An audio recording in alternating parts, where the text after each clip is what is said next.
First up this morning, how to handle an awkward situation. We've called on a communication expert to help guide us.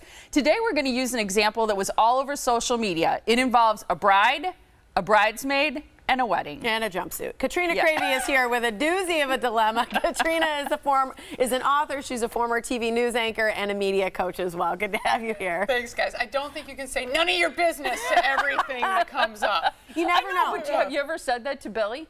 No, and I'm going to start. Yeah, Thank you for that information today. Yes, you you're guys welcome. are the experts. I know. See, we're changing lives right. one day at a time. One day at a time. Well, making it easy. You might want to change the lives for this bride and the bridesmaid. I mean, Yeah. you guys know a wedding can be stressful. Totally. So this bride had invited one of her really good friends to be a bridesmaid, but that really good friend was super busy getting her MBA. So she was in school. She was trying to get all these tests done. She didn't really partake in all the things. The bachelorette party, all that pre-wedding stuff. And I think some brides can be pretty demanding in terms of what they expect of their wedding party. Right. Her expectations were really high. So she was upset and wanted to cut the bridesmaid out of the group. How would you guys end up communicating that to the bridesmaid? If you were saying, I love you, but I don't want you to be in this anymore because you're not really in it. Send a text. No, I'm just kidding. You'd have to call him because she's long distance in this case, right? Right. But that bridesmaid had already booked her flights, changed her schedule, and sent it to the bride. Right, right. She already had she was going to come to the wedding. Yeah. And so the bride is saying, okay, I want you to come to the wedding, but I don't want you to be part of the festivities as a bridesmaid. Now you would, I'm sure, Tiffany, you would call as well, right? I would call, yeah. She'd text.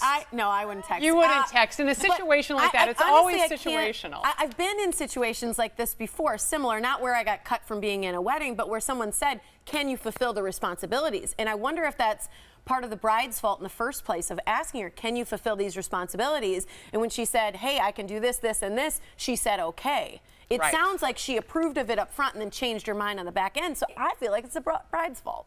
Here's an interesting thing about this, right? Is that the bridesmaid, it was by email that she said she wrote her email. It's a full-page email that was posted on social media. And only because the bridesmaid wanted to the bridesmaid decided she wasn't going to go. Okay? Right. When she got this email, let me just read part of this. I know this is incredibly awkward, but is there a possibility that I may be able to have someone else step into the role and assume the duties? And then she asked the girl, the would-be bridesmaid, to send the jumpsuit that she was supposed to wear in the wedding back to her so some other chick could wear it and step in for her. And she'd pay her for it. And she also says, we're all good. Everything's totally cool. I just want you to come and enjoy your time. Yeah. You know? So there's part of me that likes it. Okay, but then the bridesmaid goes and takes this email and she posts it online on social media to JetBlue so that she could get the refund for her airline airfare. Yeah. And what's funny is the airline responded on Twitter and said, girl, we got you. We're going to give you a girls' weekend or whatever. You can use those tickets another time. When you patch things up. Patch things up. But what I also love, and I don't know about you guys about trolling and looking for this kind of social media stuff, would you ever comment on some of these issues? There were great comments from just regular people. Yeah, you know, when it comes to communication, I wouldn't either. But there was one that was incredibly funny. And she's like, dodged a bullet. Jumpsuit? That was the best. Here's the thing, though, is I think, going to social media with something that's that personal, I think is really inappropriate.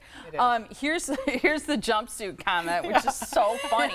But I think that's the thing, is taking it public like that is very embarrassing to everybody involved. Everybody involved. I mean, when society is making a comment about what you're not patching up that friendship now. No, now this is done. Now you have ruined the friendship. And it's like the question you guys had for your sound off question, what do you do in an awkward situation? Well, personally, I would have made the phone call. Yeah. I would have done it as soon as I started to have those feelings, not a week prior to the wedding when all this is getting really stressful. You know, have that do you think the bride was in the wrong?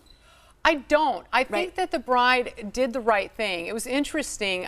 The way in which she did it was probably wrong. And part of it is I would never have put it in writing because then it can be taken and shown to people. I'm just saying, you don't know in this day and age. A phone call is actually safer because it's less likely to be recorded or to be able to be used on social media. To be fair to the bride too, the bridesmaid, would-be bridesmaid, had said she was going to fly out on Sunday. Right before the wedding. Which was missing part of the festivities. Yeah, right, no rehearsal dinner. Right, she was only going to make it right before the wedding. Right before the wedding and leave before all the festivities were over. The one thing I would say is the bridesmaid was not the maid of honor.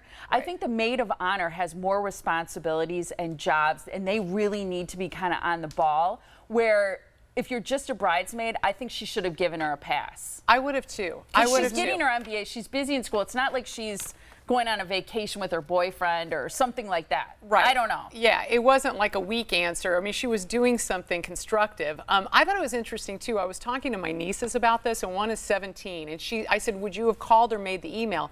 And she said, you know, I probably would have done the email to contain my thoughts and not get derailed while we're having the phone conversation. Yeah. I'm like, you know, I can see that too. But again, I just think that maybe write out what you were going to say and then say it on the phone, so this could never go to social media. Yeah. And would you have still gone to the wedding? You know, I think that's the question. She says she would have. My 17-year-old niece is like, I still would have gone to the wedding. And the tone in which I read the email, I would have been probably, yeah, I'll still go to the wedding. I would have too. I would have actually been happy that she took the responsibilities off me and told me to come and just party.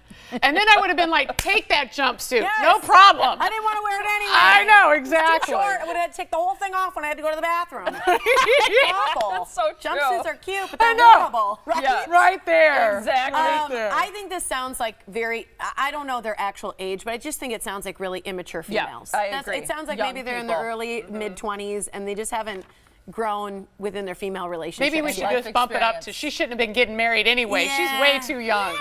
Yeah, we'll do that. Exactly. You're probably going to get divorced. All right, that was good. On Facebook, though, it's a great example, I feel like, of communicating, because communication can save relationships. And in this case, it was very poor communication, clearly. It is and ruin key the in friendship. everything that you do. Yeah. In everything that you do. Yeah. All right, go to our Facebook page and sound off, and you can find out more about Katrina Cravy if you go to her website, katrinacravy.com, our communication expert today. Thanks, I loved Kat. it. Good stuff, buddy. Thank you so much. All right.